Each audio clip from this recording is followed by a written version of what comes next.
welcome to Put Up Your Dukes, the maiden voyage of this fine program where there will be no censors, no rules, and no standards of decency. I'm joined on the set today by my co-host, Francis Xavier Duquette, who has fallen asleep, which I think might be editorial comment. Let me just tell you how the show is going to work. Normally I'll be sitting here with a high-powered politico who I will grill mercilessly. Today, however, my guest is not going to get grilled. I'm Gerald Duquette, and I'll be with you for 30 minutes, hopefully every 2 weeks in this time slot, 6:30, right before the Select Board meeting. Make sure you tune in for tonight's Select Board meeting so you can see new member Bobby Barquette, who was elected in a squeaker against a surprisingly powerful write-in candidate by the name of Donald Duck. Luckily, Barquette benefited from a recent story in the Longmeadow News tying his opponent to a chicken substitution scheme at a local restaurant and was able to bring it out. Camera people, that's where you laugh. Okay? I want to thank LCTV for allowing me to come on the air. That was very nice of them. I also was pleased to see the paparazzi outside before I came in. I was just a little surprised that they had torches and pitchforks. I always thought it was a camera kind of a thing. That's another laugh line, folks. Let me tell you some more housekeeping stuff. If you don't have the luxury of cable TV, or you want to tell folks who don't have that luxury to watch a show, they can watch it by going to geraldduquette.org. And it will be, you can click on the Put Up Your Dukes prompt, and you can get to the show immediately. And if you have Foxfire browser, you have to go to putupyourdukes.blogspot.com. So let me just, let me also mention at this point in the show that I am hopeful that folks will be emailing me with comments, questions, suggested topics, criticisms, what have you, and that anyone who has any issue with anything said on the show can actually come on the show and rebut those issues. Or you could send an email, which I will read word for word, as long as there's no profanity. And if you want to email me, you can email me at Gerald Duquette, that's GeroldDuquette, at Comcast.net. And I would be thrilled to get lots and lots of email about the show. Now, I'm going to do something never attempted before on any television program where viewers were wanted. And that is, I'm going to speak briefly about something I'm going to call a methodology, or an analytical methodology. I know this is risky, but in my day job I do this a lot. So I want to talk to you folks real briefly. And we're not going to have a guest tonight. We're just going to talk for 2 15-minute segments here. And I want to talk to you about the way I think about politics. As you will hear later in the show and in future shows, I have lots of complaints about the way most Americans think about politics. And so I want to give you my sort of very brief 3-step process for figuring out whether your opinions about politics are reasonable or not, or thoughtful or not. And it really does work, so stick with me. And I have a Ross Perot-like visual here. And I'll move my guest host drink so that I can show you this. Now, what do you have here? And by the way, for those of you who are taking notes, no bother. I'm going to put on the website a clear description of this, so you won't need to take notes. What we have here are 3 words that are generated from a very famous quote that I found actually quite accidentally in a colleague's email. You know how some folks at the bottom of their email have catchy sayings? Well, at the bottom of an email several years ago, I read the following, which is attributed variously to Einstein, Eleanor Roosevelt, some admiral, and it goes as follows. Simple minds talk about people. Average minds talk about facts, and great minds talk about ideas. Okay, well, that got my attention. And it made me think about the 3 important segments of that quote: ideas, facts, and people. And it made me realize that those really actually constitute 3 levels of analysis. Now, if you are looking at coverage of any politics on TV, if you're watching a political talk show, the chances are that the entire show and all of the discussion happens at this level of analysis. People. Liberals versus conservatives, Democrats versus Republicans, McCain versus Obama. It's all about people. And occasionally they throw in some data, but very rarely do you get discussion of ideas. So my theory is this. If you have an opinion, whatever it might be, Obama's a bum. I don't know what it is. Whatever your opinion is, ask yourself about that opinion at all 3 levels. Ask yourself. Obviously, if Obama's a bum, that's a personal opinion, right? So for that opinion to have any validity at all, at least in my book, you're probably going to need some facts, and furthermore, you're going to have some ideas that makes sense of being a bum. Okay? What you mostly see is people in politics, for reasons that we'll discuss in a later show, talking at this level and occasionally cherry-picking from this level to back up their essentially personal opinions at this level. So, for instance, so-and-so's a jerk. Fact. When he was a kid, he used to burn caterpillars, assuming there's data to show that, and you've got a situation where you're dealing with the lowest level of analysis. So, here's my hope. On this show, I'm going to do my best in interviewing my high-powered guests and talking in my commentaries to give you opinions that can be defended at all three levels. At the level of ideological assumptions, at the level of data or evidence, as well as at the level of personal opinion. And I've got lots of personal opinions, and some of them can be backed up and some of them can't. When they can't, I'm hoping that you catch me and that I catch me and that we try very hard to make the opinions on this show more than the kind of opinions you'd see, I don't know, Mass Live Forum, for instance. Okay? So we're going to try to do just a little bit better than the Mass Live Forum and the water cooler and the bar. Okay? We're going to try to have opinions that make a little more sense, but are still entertaining. And we all know that gossip and rumor can be entertaining, and I'm certainly not going to sit here and tell you that I have the ability to avoid those pitfalls, because I certainly don't. However, if you just ask yourself about every opinion that you have and say to yourself, what level of analysis is this? Is this just my personal opinion? Do I have data to back it up? And what is my ideological assumption? In politics, believe it or not, people out there that are running for office, people that are in office, they have an ideology. They have a philosophy of governance. And ironically enough, that's the last thing in the world anybody wants to talk about, as if it doesn't exist, as if it's not important, when in fact, it really is much more important. But I digress. I'm going to get back to that. So that's my method, my three-step method. If you just put your opinions through that mill, you should come up with a reason to, an ability to defend those opinions, at least briefly. I like to say it's the sort of the two-year-old defense. Everybody with small kids knows that they say, why? And it drives you crazy. And eventually you say, because I said so. Well, if you say because I said so after the first why, you're obviously in trouble, because that means you really haven't thought through whatever claim you've made, whether it's you can't go out or what have you. Or in politics, the Democrats have screwed everything up, or the Republicans have screwed everything up, or the president's a joke. These are opinions that if you can't follow up with substantive whys, you probably ought to keep them to yourself. Tonight, I would normally turn now to my high-powered guest, who is asleep at this point. But I would normally turn to someone who I was going to interview, and we'd begin a dialogue. But tonight, I'm going to use this slot for one of two commentaries tonight. The first commentary is more of a national bent, and it does have to do with the presidential election upcoming. I am a crazy left-winger, and so I'm supporting the Democratic candidate. But that doesn't mean that I'm here to try to get you to support the Democratic candidate. In fact, as someone in my business, as a college professor, my job is just to get people to think, not really to get them to think exactly as I do, which frankly is probably not a good idea anyway. So what I'm going to do tonight is talk a little bit about the way the presidential elections, if I have time in this segment, the way the presidential elections are covered by the mass media. And the reason I want to talk about that is because the mass media is the only source of information for 99% of us. Okay? The problem with the mass media portrayal of the presidential election is it's all about people. All about people. And it comes up to the factual realm only when they can cherry-pick facts. So a campaign, for instance, will say, I'm the guy you can trust. I'm the guy who has the character and the experience. Well, folks, if you are voting for President of the United States in a general election, and your reasoning has to do with the character of the candidate, I'm afraid you're going upstream without an oar.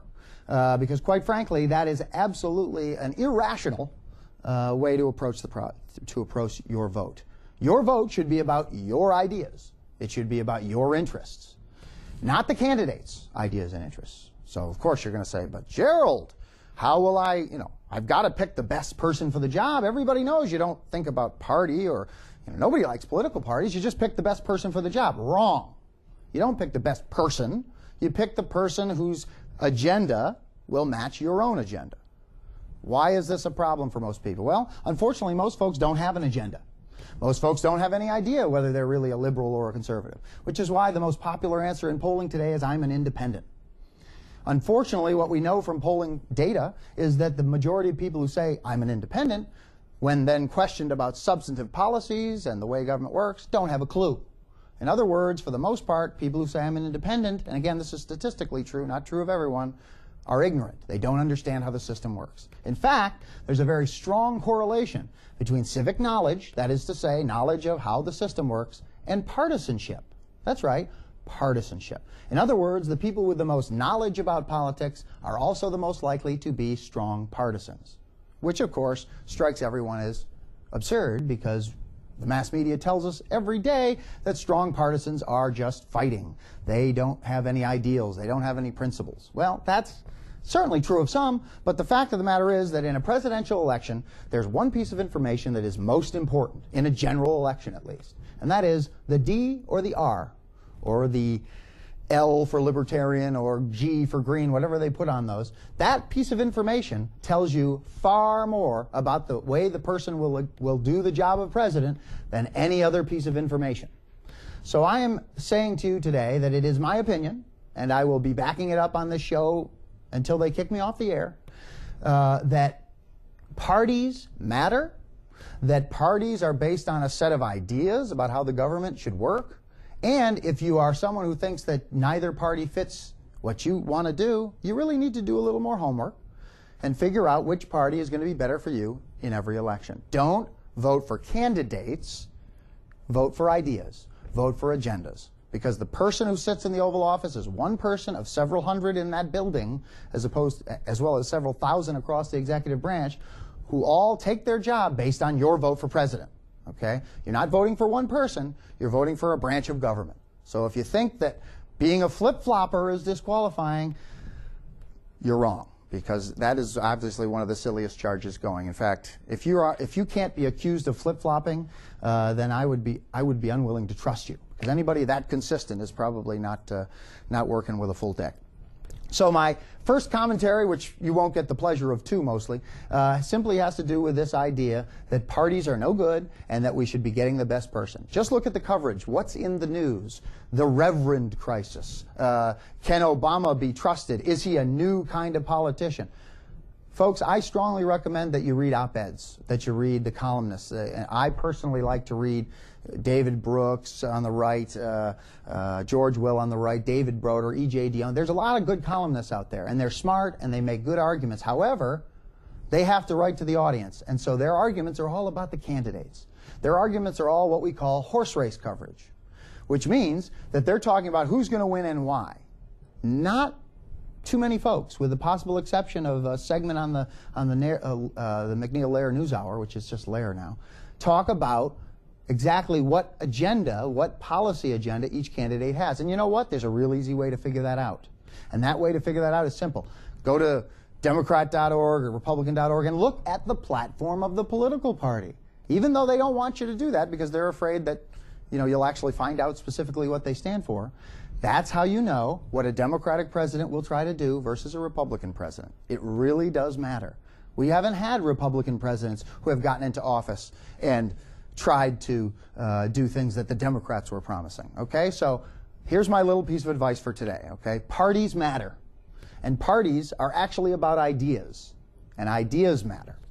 Don't be convinced to vote for somebody because they're honest or a good guy or they love freedom. That's a subject of another editorial, because those are just universal truths that everybody agrees with, and that's clearly not the kind of information you'd want to use in a well-informed decision.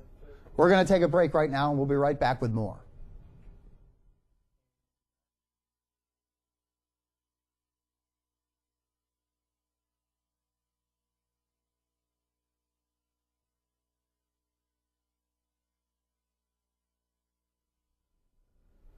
We're back, and my son is doing his Bob Dole impression. Actually, Bob Dole was in Connecticut recently, and I had the pleasure of spending the day with him, and he is indeed a very funny man. And politically, he and I were like this, just so you know. All right, we're going to start off the second segment on a slightly lighter note. Actually, before we go to the lighter note, I'm going to make a sort of a controversial big word here, big word alert, epistemological claim, and that is simply that every claim I make on the show, every thing that I claim to be true, unless it's literally, this is a pair of glasses, anything that has any sort of value is a subjective claim. And I want to make sure everyone understands they're choices that I've made. They are not objective truths. They are not universal truths. So if I tell you that you should consider the party as important, that is my opinion. I have lots to back it up, lots of ideas and data, but at the end of the day, it is not a fact that you should do that. In fact, you can vote for anybody for any reason you want. I'll never forget my mother telling me in 1988, you can't vote for George H.W. Bush because his eyes are too close together. Oops, don't tell my mom I let that out. And you know what? This is America. If you want to vote that way, you have absolutely a right to do that. And I am not saying that my advice to you is the truth. It is, however, I think useful and worth mentioning. So I say that just for the viewers who are going to email me now and say, you think you're always right, you blah, blah, blah. Well, I have no idea if I'm always right. In fact, I suspect that most folks who take thinking seriously are probably wrong more than they're right. But nonetheless, that's my slight serious comment. I do now have a segment that I'm going to enjoy, I hope, called Viewer Email. And I've dipped into the email bag, and of course, since we haven't been on the air yet, the emails haven't been very numerous. I am told that there was an extremely humorous email from Selectman Paul Santinello. Unfortunately, I don't have that. I will try to get that and read it to you next time. But I do have a couple from the mailbag that I do want to share with you. Don't be so excited. The first one is from Bruce of Long Meadow. Okay, let's see what Bruce has to say. You're such an... Oh, I'm sorry. I'm sorry. No profanity on air. But thank you for the input, Bruce. I appreciate that. Let's see. What else have I got here? I had more. Oh, I'm sorry. Here's one. From my wife. Oh, I'm sure this is going to be encouraging, right? When are you going to grow up? Okay, not good. All right, we're off to a slow start. But wait a minute. I've got one from an 8-year-old. This is going to be good. You got to love the cute 8-year-olds, okay? This is from Timmy of Long Meadow. And Timmy says, I'm 8 years old. And my dad says you're such an... All right, well, Bruce, thank you for having your son write in. I'm afraid that's all we have. But if you want this segment to be a little longer, actually you probably don't, so let's scratch that. Send your emails to geraldduquette@comcast.net. And I will read them on the air, and if necessary, I will respond to them. Now I'm coming to the part of the show where I would normally do commentary. It's my hope that whoever I have interviewed will stay and maybe even have some input into my commentary.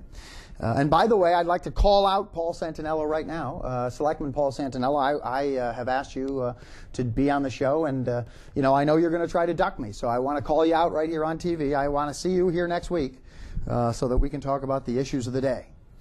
And I can ask you hard-hitting questions. But at this point, I want to talk about something actually sort of serious. And that is the subject of my commentary today. The title of my commentary is sort of a Bushism, and it's Politics Good. That's right. Politics is actually good. Politics is family-friendly, despite what was recently told to me by members of the Long Meadow Days Committee at the Long Meadow Days Festival, where the Democratic Committee's booth, the Long Meadow Democratic Town Committee's booth, was, well, how shall I put this? Well, the committee confiscated the signs from the Democratic Committee's booth. The Long Meadow Democratic Committee has had a booth at Long Meadow Days for many years, and it has been our practice to put at the booth the signs for candidates in upcoming elections. This year was no different.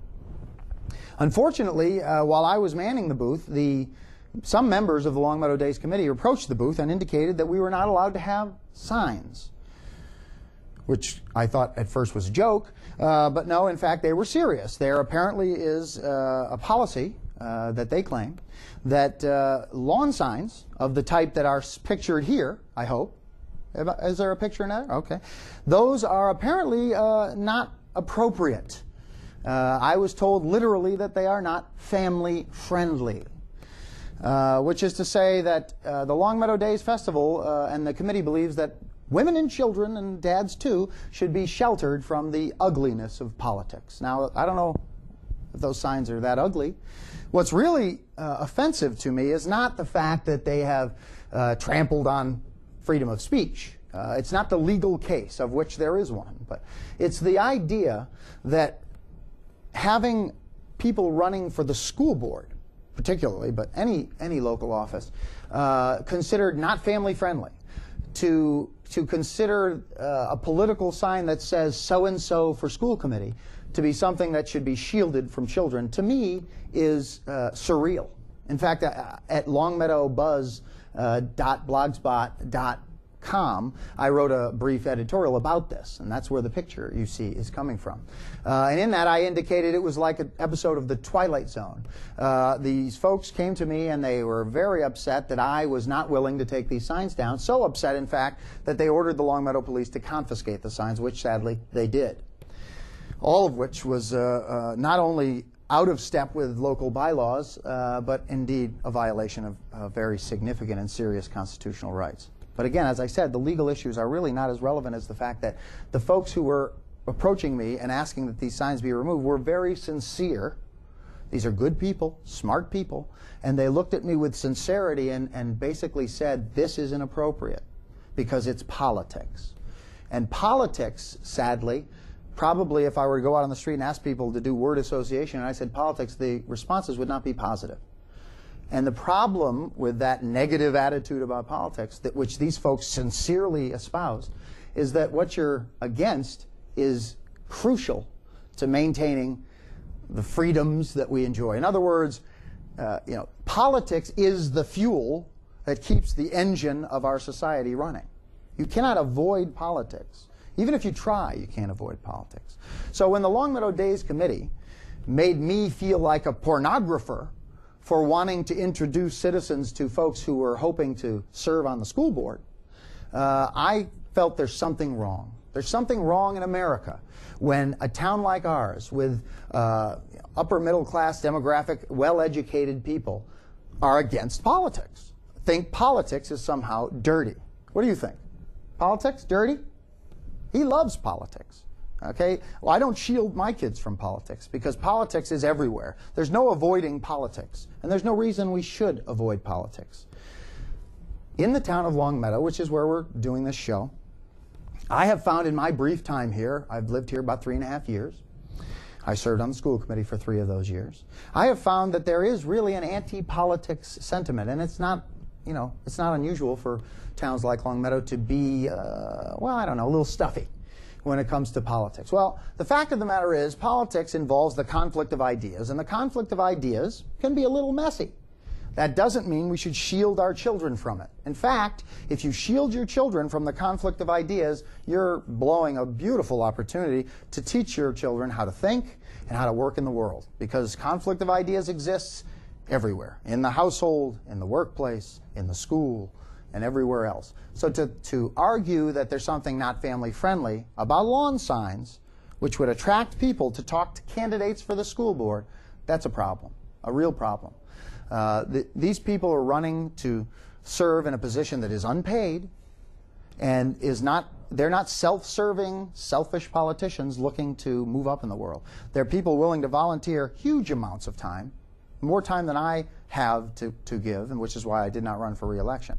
And for some reason to consider them, not family-friendly, something we got to work on. This town needs to have a real conversation about politics and about the conflict of ideas that should be allowed to flourish. Even on the school board, I was often sort of at wit's end with the committee because they always wanted consensus. They always wanted 7-0 votes. There was a sense of anxiety if a vote happened and it was 4-3. We don't need to agree, folks. What in fact we do need to do is disagree in public, loudly without being too discourteous, because that's how people learn. That's how politics moves societies forward.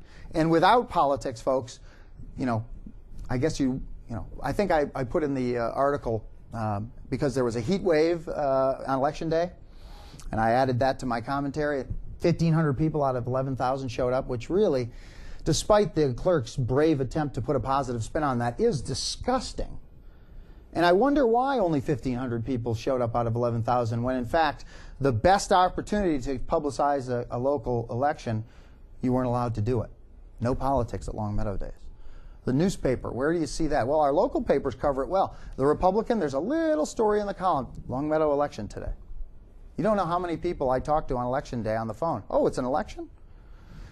This kind of intentional apathy towards politics, this kind of sort of distaste or looking down at politics is a bigger problem than you realize. And so one of the agendas I have for this show is to try to get at those folks out there in the community who think that politics should be done behind closed doors, who think that politics should be, too civil, in fact. I mean, obviously, I'm no diplomat. I have certainly issues with tact and diplomacy, but the fact of the matter is, being too polite is more dangerous in a free society than being not polite enough.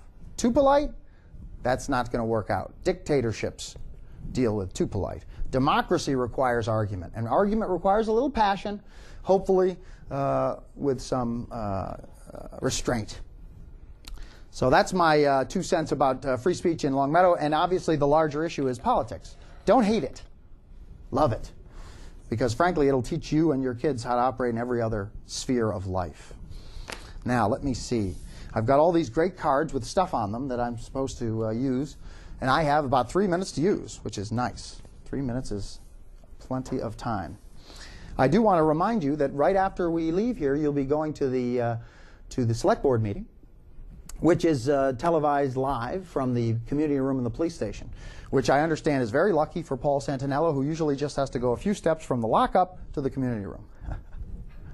Come on, guys, give me a laugh. We're making fun of Paul now, so when he comes in, we can we'll get his rebuttal. All right, folks, let me see what I'm going to do with my last 2 minutes here. I've already introduced my son. I've already given you 2 commentaries. Normally I'd have a few bad jokes here, but I don't have any written. So what could we do, Francis? How about 2 cannibals sitting on a curb eating a clown? One says to the other, "Does this taste funny to you?" No? Okay. Well, look, we tried. Oh, I forgot my top 6 list, and this is just enough time. We're going to close the show tonight with the top 6 names for this show that were rejected. Okay, why a top 6, you say? Well, obviously I'm trying to be original, and I'm not very good at it. So let's talk about the 6 names that this show was going to use. And by the way, I want to thank the chair of the school committee, Christine Swanson, because she came up with this name. And if you don't like it, I want to thank Christine Swanson, and you should send her cards and letters. Number 6, rejected names for our show, Francis. Mr. Duquette's Neighborhood, which I liked, actually. I was a little worried that I'd freeze up and not tie my shoes correctly. And I don't really look so good in those sweaters. But, number 5, Palapalooza. Palapalooza, yeah. Darn kids in their rock and roll. Number 4, the Alan Parsons Project. Yeah, okay. I like number 3 particularly. Think O'Reilly here. Number 3, the Spine Zone. The Spine Zone, huh? How's that for hard hitting? Number 2, I Just Want to Be Loved. And number 1, rejected name for this show, ladies and gentlemen, please don't pet the panderers. Okay, those were the 6 rejected names, and I appreciate the laughter from my camera people, and I want to thank my camera people and the crew here. They have been marvelous to me and to my boy, and they're doing a great job. We have Rachel over here, we have Brian over here, and we have in the back Tracy, our director, doing a great job, and Doug, and of course Dave Bartlett for being crazy enough to give me this show. That's pretty much all I've got, Francis. So we could stick a PSA in there if you like. But thank you very much, and hopefully next time we'll have a guest right here, hopefully Paul Santinello, and I'll ask him hard-hitting questions like, Paul, how does it feel to have no soul? Tune in next time.